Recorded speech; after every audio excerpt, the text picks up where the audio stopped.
कमळाबाई बद्दल कोण कोण बोलायचं पूर्वी? लय भारी भारी भाषण होते, लय भारी वाटायचं आपल्याला. मला एक कळत नाही बाबा, एवढं तरी भूमिका कशी लोक बदलतात. पूर्वी आदरणीय पवार साहेब हे मोठे नेते आणि आज काय तर मोदी साहेब पूर्वी मोठे नेते. चिन्हही गेलं, पार्टी गेलं, सगळंच गेलं. मग लढा आता कमळाबाईवर, अशी परिस्थिती येणार आहे आता काळामध्ये. कमळाबाई बद्दल कोण कोण बोलायचं पूर्वी?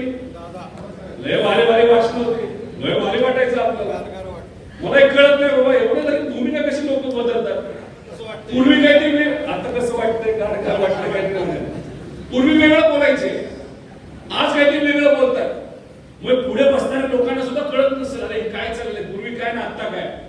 ते राज ठाकरे साहेब कसे टीव्ही लावायचे, व्हिडिओ लावायचे, जसं मोठ्या मोठ्या सभेमध्ये आपण व्हिडिओ लावतो तो व्हिडिओ. अशी परिस्थिती येणार. अरे भूमिका फिक्स नाही. पूर्वी आदरणीय पवार साहेब हे मोठे नेते आणि आज काय तर मोदी साहेब पूर्वी मोठे नेते. पूर्वी मोदी साहेबांच्या विरोधात तुम्ही बोलला आणि आज आदरणीय पवार साहेबांनी ज्यांनी तुम्हाला उभं केलं त्यांच्या विरोधात तुम्ही बोलताय, म्हणताय मोदी साहेब मोठे.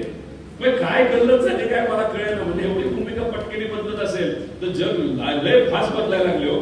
म्हणजे आम्ही सत्ता बघितली 5 वर्षात, आम्ही विरोध पण बघितला, आम्ही कुटुंब फुटताना बघितलं, आम्ही पार्टी फुटताना बघितली, आम्ही करोनासारखा काळ बघितला. काय काय बघायचं राहिले काय माहिती, 7-8 महिने राहिले. पण एक तुम्हाला सांगतो आणि खरं सांगतो की 2024 ला एक तर आपले सगळ्यात जास्त खासदार निवडून येतील, पण 2024 ला आपल्या या महाराष्ट्रामध्ये इथं असणारी स्वाभिमानी जनता भाजपला बाहेर ठेवणार. महाविकास आघाडीचं सरकार हे आपल्या या महाराष्ट्रामध्ये आल्याशिवाय राहणार नाही, हे आपल्या सर्वांना इथं सांगतो. वाटतंय मी आज तुम्हाला सर्वांना सांगतो, ही जी लोक आहेत का, हे जे घड्याळ ना घड्याळ, पूर्वी त्या घड्याळामध्ये टाइम किती असायचा? 10 वाजून 10 मिनिटं.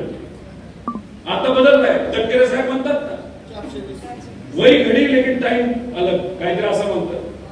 तर 10 वाजून 10 मिनिटं आपल्या काळामध्ये होता आणि आता त्या घड्याळामध्ये 4 वाजून 20 मिनिटं वाजले. काय कलम असतं 4:20? कशाचं असतं? त्याचा अर्थ काय असतो कोण मला सांगा. काय? फ्रॉडचं असतं. आता पक्ष चोरून नेला, चिन्ह चोरून गेला, ह्याला काय म्हणणार आपण? 420 म्हणणार ना. ही 420 करणारे सगळे गँग आहे आता भाजप बरोबर गेलेली, पण ही जास्त काळ काय सत्तेत तिथं राहणार नाही. बदल हा होणार नाही. देश विदेशातील प्रत्येक घडामोडींचे लाईव्ह अपडेट मिळवण्यासाठी आता साम टीव्हीच्या सर्व सोशल मीडिया प्लॅटफॉर्मला लाईक, फॉलो आणि सबस्क्राईब करा. तसंच सर्व नोटिफिकेशनसाठी बेल आयकॉन प्रेस करायला विसरू नका.